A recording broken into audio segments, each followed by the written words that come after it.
Yes, students, in the last class, we were discussing about the first law of motion, Newton's first law of motion.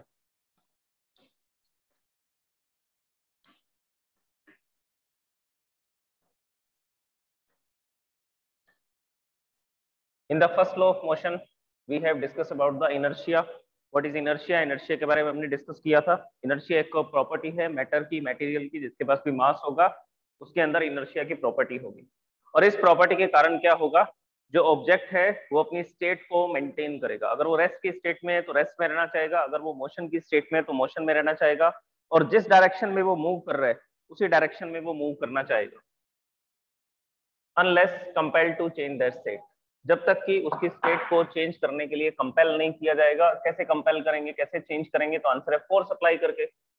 तो एक external unbalanced force को apply करेंगे, उसको apply करके हम उसकी state of rest को, state of motion को या स्टेट ऑफ डायरेक्शन को क्या कर सकते हैं, चेंज कर सकते हैं. ओके, तो फर्स्ट लॉ ऑफ मोशन में हमने डिस्कस कर लिया है इनर्शिया ऑफ रेस्ट के बारे में. इनर्शिया ऑफ रेस्ट ये हम डिस्कस कर चुके हैं. सेकंड हम लोग डिस्कस करते हैं किसके बारे में, इनर्शिया ऑफ मोशन के बारे में. पहले इसकी डेफिनेशन लिखता हूं मैं, फिर हम इसके एग्जांपल्स के बारे में बात करेंगे. मैंने आपको इनर्शिया ऑफ रेस्ट के भी 4-5 एग्जांपल्स बताए थे, 4-5 एग्जांपल हमने डिस्कस किए थे. इसी तरह से इनर्शिया ऑफ मोशन के भी कुछ एग्जांपल हम डिस्कस करेंगे, जिससे आपको ये क्लियर हो जाएगा.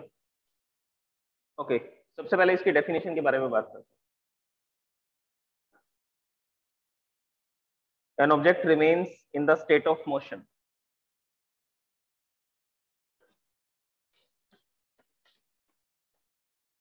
An object remains in the state of uniform motion.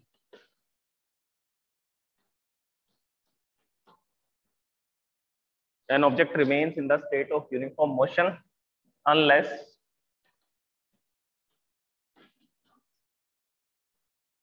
compelled to change that state by an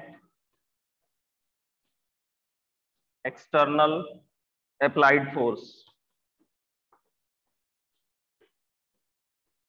This is inertia of direction. इसको inertia of direction बोलते हैं.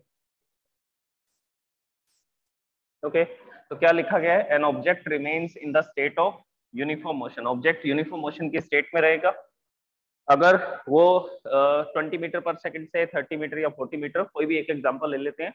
अगर वो 40 मीटर पर सेकंड से ट्रेवल कर रहा है ऑब्जेक्ट, तो हमेशा 40 मीटर पर सेकंड से ही ट्रेवल करेगा. अनलेस, जब तक कि उस पर क्या नहीं लगेगा, जब तक कि उस पर फोर्स अप्लाई करके उसकी स्टेट को चेंज नहीं किया जाएगा, तब तक ऐसा चलेगा. तो इसकी स्टेट को सिर्फ एक ही तरीके से चेंज किया जा सकता है, फोर्स अप्लाई करके. और अर्थ के ऊपर हम लोग क्या देखते हैं, क्या ऑब्जर्वेशन लेते हैं, जब भी हम किसी ऑब्जेक्ट को मोशन में लाते हैं तो वो अपने आप कुछ समय बाद रेस्ट में आ जाता है. तो इसका मतलब जरूर यहाँ पर कोई फोर्स प्रेजेंट होगा, तभी वो रेस्ट में आ रहा है, नहीं तो वो कैसा रहना चाहिए था, नहीं तो वो मोशन में रहता. तो बेसिकली अगर हम किसी बाईसाइकिल की या ट्रक की या कार की बात करते हैं जो एक रोड के ऊपर मूव कर रहे हैं, तो उस केस में क्या होगा, फ्रिक्शन फोर्स काम करेगा. तो इंजन ने फोर्स जनरेट किया फॉरवर्ड डायरेक्शन में, जैसे कि कार को मूव कर रहे हैं, तो कार का जो इंजन है वो फॉरवर्ड डायरेक्शन में फोर्स को प्रोड्यूस कर रहा है, और उस फोर्स के कारण वो कार आगे की तरफ चल रही थी. अब वो स्टेट ऑफ मोशन में आ चुकी है. अब क्या हो गया, इंजन को हमने बंद कर दिया. इंजन को हमने जैसे ही बंद किया, अब कार क्या करेगी, कुछ समय तक अपने आप मूव करती रहेगी. तो ये किसका एग्जाम्पल बता रहा हूं मैं आपको, इनर्शिया ऑफ मोशन का. अब जैसे ही हमने इंजन को बंद किया, इंजन बंद करते ही कार अपने आप आगे की तरफ मूव करती जा रही है, लेकिन वो कंटिन्यूअसली मूव नहीं कर पाएगी. उसका कारण हमें पता है, because there will be a friction force in the opposite direction of the motion of the car. Car की जो डायरेक्शन है, मोशन की जो डायरेक्शन है, उसके अपोजिट डायरेक्शन में एक फोर्स काम कर रहा है, वो है फ्रिक्शन फोर्स. और फ्रिक्शन फोर्स एक कॉन्टेक्ट फोर्स है. तो ऑब्वियसली ये टायर और रोड के बीच में काम कर रहा होगा, क्योंकि कार जो है वो टायर्स के थ्रू ही रोड के कॉन्टेक्ट में है. तो टायर और रोड के बीच में जो फ्रिक्शन फोर्स है, उस फ्रिक्शन फोर्स के कारण क्या होता है, उसकी वेलोसिटी अपने आप कम होती जाती है, लास्ट में आकर के वो रेस्ट में आ जाती है. तो बेसिकली अगर ये फ्रिक्शन फोर्स नहीं होता, तो आपने कार के इंजन को चलाया, उसने फोर्स प्रोड्यूस किया, फॉरवर्ड डायरेक्शन में मूव करना शुरू किया, आपने इंजन ऑफ कर दिया, तो अगर ये फ्रिक्शन फोर्स नहीं होता तो ये कार फॉरएवर ये हमेशा क्या करती रहती, ट्रेवल करती रहती, रुकती ना। तो फ्रिक्शन फोर्स वैसे तो नेसेसरी है हमारे लिए, लेकिन अर्थ पर अगर ये फ्रिक्शन फोर्स नहीं होता तो हम वॉक भी नहीं कर पाते, चल भी नहीं पाते। और ये जो कार बाइक जो भी ब्रेकिंग सिस्टम काम करता है वो भी किसके बेस पर काम करता है, फ्रिक्शन फोर्स के बेस पे तो काम करता है। तो फ्रिक्शन फोर्स अर्थ पर तो नेसेसरी है। तो बेसिकली वही एक फोर्स है जो क्या करता है, स्टेट ऑफ मोशन को चेंज कर सकता है। और हम भी कर सकते हैं, हम अपोजिट डायरेक्शन में किसी ऑब्जेक्ट पर फोर्स लगाएंगे तो वो अपोजिट डायरेक्शन में जो फोर्स अप्लाई कर रहे हैं वो क्या करेगा, वो ऑब्जेक्ट को इसमें ला देगा, रेस्ट में ला देगा। तो मोशन की स्टेट तब तक नहीं बदलेगी जब तक कि उस पर एक्सटर्नल फोर्स नहीं लगेगा। अब इसके एग्जांपल्स की बात करते हैं। एग्जांपल्स के बारे में सुनिए, क्या क्या एग्जांपल्स होंगे इसके। ओके, सो फर्स्ट एग्जांपल, इसमें भी हम लोग एक एग्जांपल ले रहे हैं, हॉर्स का एग्जांपल ले रहे हैं। तो आप ऐसा शॉर्ट में याद रखेंगे एग्जांपल्स को, इनको नेम्स से याद रखेंगे ताकि आपको ये एग्जांपल्स याद रहें कि कौन सा एग्जांपल किससे रिलेटेड है। तो इसमें फर्स्ट एग्जांपल जो आएगा वो एग्जांपल हम लोग लेते हैं हॉर्स का। तो हॉर्स राइडर जो होता है, हॉर्स दौड़ रहा है, क्या कर रहा है, भाग रहा है वो, तो उसके ऊपर राइडर बैठा है, उस राइडर को जॉकी बोलते हैं। तो क्या होता है, कभी कभार जो हॉर्स है वो सडनली रुक जाता है, अचानक रुक जाता है। और जैसे ही हॉर्स सडनली रुकता है जॉकी आगे की तरफ जाकर के गिरता है। जो उसका हॉर्स राइडर होता है जिसको जॉकी बोला जाता है वो आगे की तरफ जाकर के गिरता है। तो इसका क्या कारण है, इसका कारण ये है कि वो जो राइडर था वो मोशन की स्टेट में था। अब हॉर्स अचानक से रुक गया लेकिन वो राइडर अभी भी कौन सी स्टेट में रह गया, मोशन की स्टेट में रह गया। और किस तरफ जाकर के गिरा, फॉरवर्ड, सामने की डायरेक्शन में जाकर के गिर गया। तो पहला एग्जांपल आप इसका हॉर्स का याद रखेंगे कि हॉर्स के ऊपर जो जॉकी होता है, हॉर्स राइडर जो होता है, when the horse stops suddenly, जब हॉर्स अचानक से रुक जाएगा, stop suddenly, then the rider of the horse will fall forward. तब वो जो राइडर होगा वो किस डायरेक्शन में गिरेगा, फॉरवर्ड डायरेक्शन में, सामने की डायरेक्शन में जाकर के गिर जाएगा, due to the inertia of motion, due to the inertia of motion. ठीक है, तो ये आपको लिखने का तरीका आना चाहिए।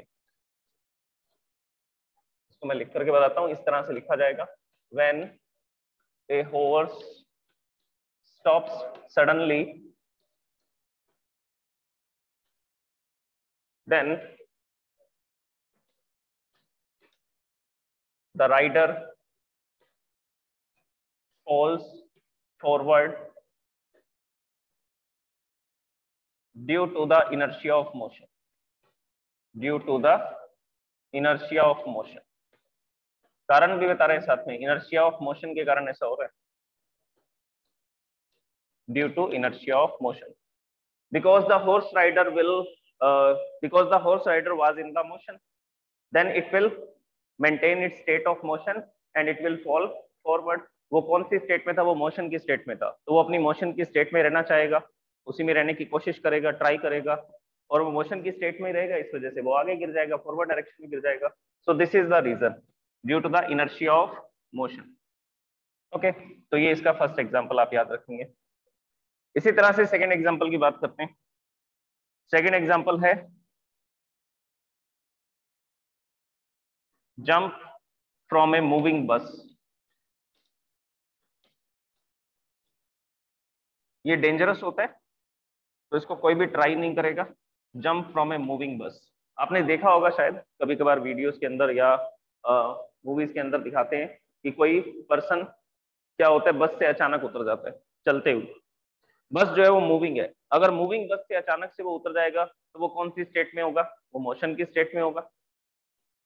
तो जैसे ही वो जंप करेगा नीचे तो वो अभी भी मोशन की स्टेट में रहेगा, मोशन की स्टेट में रहेगा तो वो आगे की तरफ जाएगा, आगे की तरफ जाएगा तो रोड और उस बॉडी, उसके पर्सन की बॉडी के बीच में फ्रिक्शन होगा, तो फ्रिक्शन के कारण क्या होगा, उसको इंजरी लग जाएगी। तो जो रेजिस्टेंस ऑफर करेगा ग्राउंड, उस रेजिस्टेंस के कारण वो क्या हो जाएगा, हर्ट हो जाएगा। ठीक है, तो ये याद रखना है आपको कि जब भी कोई पर्सन एक मूविंग बस से सडनली जंप करता है तो ये डेंजरस होता है। ये डेंजरस क्यों होता है, क्योंकि जब वो पर्सन जंप करेगा तो वो कौन सी स्टेट में होगा, वो मोशन की स्टेट में ही रहना चाहेगा, और मोशन की स्टेट में रहेगा। अचानक से जंप करने पर वो रेस्ट की स्टेट में नहीं आएगा, तो वो अभी भी मोशन की स्टेट में रहेगा और फॉरवर्ड डायरेक्शन में गिरेगा, और आगे गिरेगा तो वो हर्ट हो जाएगा, उसके चोट लग जाएगी। So jumping out from a moving bus is not, it is a dangerous, situation. तो ये आपको सेकंड एग्जांपल याद रखना है कि जब एक पर्सन मूविंग बस से जंप करेगा तो वो कौन सी स्टेट में रहेगा, it will tend to remain in the state of motion due to the inertia of motion. वो अपनी स्टेट ऑफ मोशन में रहना चाहेगा इनर्शिया ऑफ मोशन के कारण, and it will and the person will get hurt due to the resistance offered by the ground. और उसके चोट लग जाएगी किस कारण से, क्योंकि जो ग्राउंड है वो कुछ रेजिस्टेंस ऑफर करेगा, फ्रिक्शन के कारण उसकी चोट लग जाएगी। ओके, तो ये इसका सेकंड एग्जांपल होगा। अब इसके बाद में सुनिए थर्ड एग्जांपल के बारे में। हाँ, इसमें भी बस का एग्जांपल आएगा एक। व्हेन ए रनिंग बस सडनली स्टॉप, तो इसमें आप लोग ये याद रखेंगे रनिंग बस का एग्जांपल। जब रनिंग बस सडनली स्टॉप होगी तो person will tend to fall forward. तब वो पर्सन जो होगा वो फॉरवर्ड डायरेक्शन में गिरेगा। क्यों? जब सडनली चलती है तो पीछे की तरफ गिरता है due to the inertia of rest. ये कल हमने डिस्कस किया था, फिर से सुन लीजिए इसके बारे में।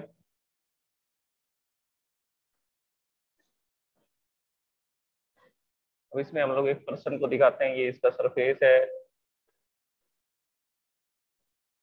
तो यहाँ पर एक पर्सन इस बस के अंदर ऐसा खड़ा है। अब बस अचानक से सडनली चलना शुरू करेगी, then when it will suddenly starts. अब सडनली स्टार्ट होगी तो क्या होगी, इसका जो लोअर पार्ट है वो बस के कांटेक्ट में है, तो वो तो किस में आ जाएगा, वो तो मोशन में आ जाएगा। लेकिन जो अपर पार्ट है वो किस में रहेगा, वो अभी भी रेस्ट में रहेगा। Then it will fall backwards due to the inertia of rest. ये इनर्शिया ऑफ रेस्ट का एग्जांपल था। अब हम लोग बात कर रहे हैं इनर्शिया ऑफ मोशन की। इनर्शिया ऑफ मोशन का क्या एग्जांपल होगा, इसमें ये होगा कि बस जो है वो फॉरवर्ड डायरेक्शन में जा रही है। अब बस क्या होगा, सडनली स्टॉप होगी, अचानक से रुक जाएगी। अगर अचानक से रुक जाएगी तो क्या होगा, इसका लोअर पार्ट तो रेस्ट में आ जाएगा। लोअर पार्ट जो होगा वो तो रेस्ट में आ जाएगा, लेकिन जो अपर पार्ट है वो अभी भी किस में होगा, मोशन में होगा। And it will tend to remain in the state of motion. और ये कोशिश करेगा कि ये मोशन की स्टेट में ही रहे। And it will fall forwards. और ये जो पर्सन है ये किस तरफ गिर जाएगा, फॉरवर्ड डायरेक्शन में गिर जाएगा।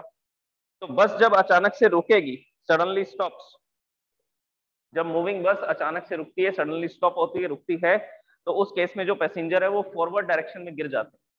उसका कारण क्या होता है, the lower part of the body will comes in the state of rest and the upper part of the body will tend to remain in the rest, will tends to remain in the rest in the state of motion. Sorry, rest नहीं, lower part तो rest में आ गया, and the upper part of the body will tend to remain in the motion, and due to the inertia of motion it will fall in the forward direction. और ये person किस direction में गिर जाएगा, forward direction में गिर जाएगा। तो ये इसका थर्ड एग्जांपल हो गया। इसी तरह से और भी एग्जांपल्स लिख सकते हैं। और एग्जांपल्स क्या हो सकते हैं, जैसे फैन का एग्जांपल लिख सकते हैं। हम लोग जब फैन को स्विच ऑफ करते हैं, फैन को स्विच ऑफ करने पर वो इमीडिएटली रुक नहीं जाता, उसके बाद भी कुछ 8-10 रोटेशन करता है, रेवोल्यूशन करता है। तो हम लोग क्या करते हैं, फैन को जैसे ही ऑफ करते हैं, ऑफ करने पर वो सडनली स्टॉप नहीं होता, वो अभी भी कैसा रहता है, अभी भी वो मोशन की स्टेट में रहता है, लेकिन कुछ देर बाद क्यों रुक जाता है। अगर वो मोशन की स्टेट में था तो उसको हमेशा मोशन की स्टेट में रहना चाहिए था, फिर वो कुछ समय बाद क्यों रुक जाता है।